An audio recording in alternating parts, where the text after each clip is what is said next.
Hello and welcome to lesson 10. Moving right along. My thoughts do not mean anything.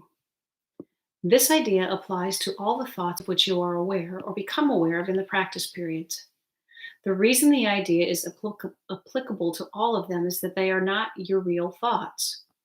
We have made this distinction before and will do so again. You have no basis for comparison as yet. When you do, you will have no doubt that what you once believed were your thoughts did not mean anything. This is the second time we've used this idea of kind. The form is slightly different. This time, the idea is introduced with my thoughts instead of these thoughts, and no link is made overtly with the things around you. The emphasis is now over the lack of reality of what you think you think. This aspect of the correction process began with the idea that the thoughts of which you are aware are meaningless, outside rather than within, and then stressed their past rather than their present status.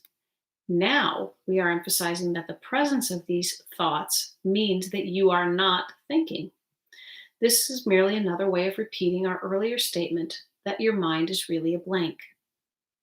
To recognize this is to recognize nothingness when you think you see it. As such, it is the prerequisite for vision.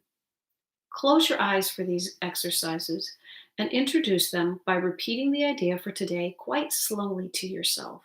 Then add, this idea will help to release me from all that I now believe.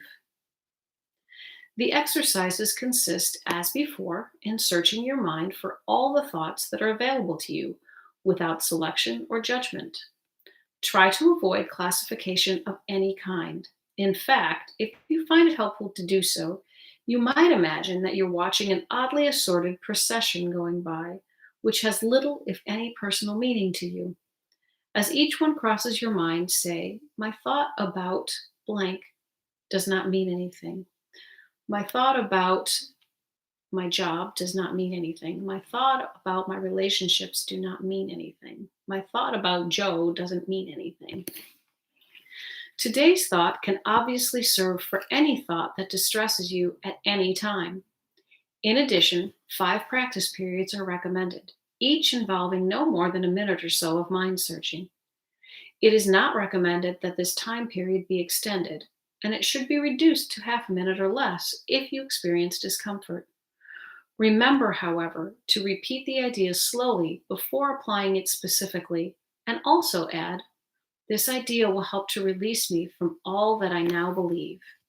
And that's the end of lesson 10. My thoughts do not mean anything.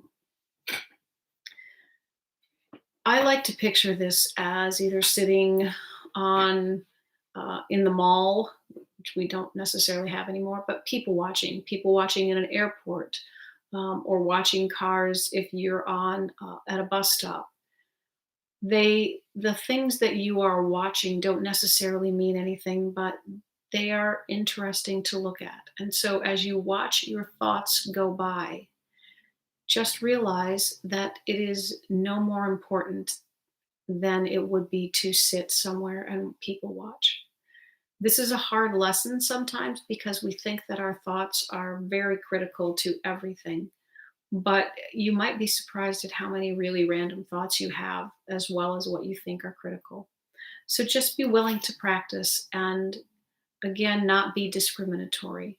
Whatever thought comes up, my thoughts about supper do not mean anything. This idea will help me to release all that I believe now.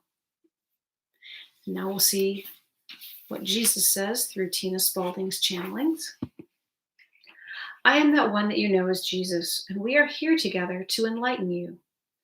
That is the path of all human beings on this planet, the path to awaken to their true nature, which is love. That is clearly not where you are at this time.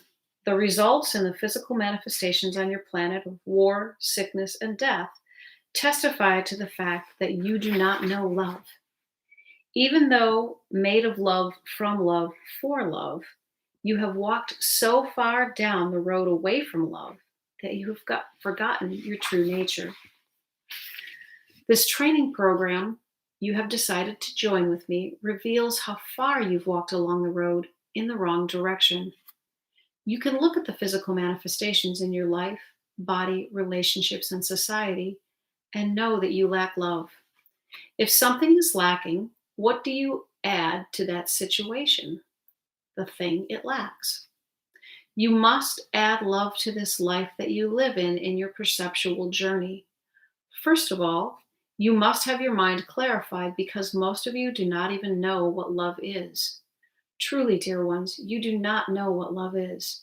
You have a programmed, superficial, and distorted definition of love. Many of the acts you participate in and call love are not loving at all. The clarification begins with the fundamentals of how you look at yourself, how you look at your interior language, and how you interpret that interior language. If you respond to every thought as true, you live in a chaotic and violent world. Most of the thoughts in your mind come from unloving and thus untrue beliefs and ideas.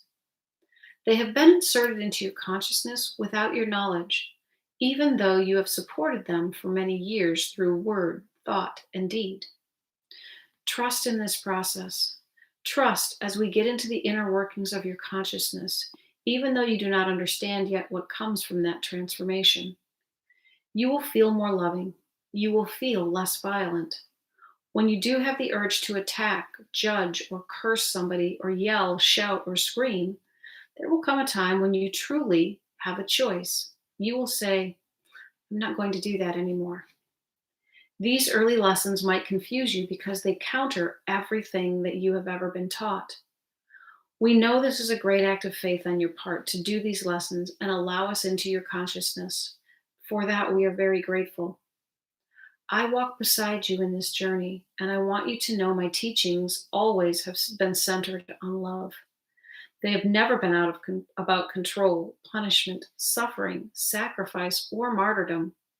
These lies have covered over the work I have done throughout my existence. I am that one that you know as Jesus, and we are grateful that you came to join us today. We will see you again tomorrow. We lack love, even though we are love. We are made of love, and so those unloving thoughts don't mean anything. It's not unlike waking a child from a nightmare and they tell you about their dream and you can tell them that those thoughts, those dreams didn't mean anything. They were just a dream. We are living in just a dream because we are living in that state of thinking that is out of alignment with our truth. And so these practice periods are just helping us to reframe the way that we are looking at life.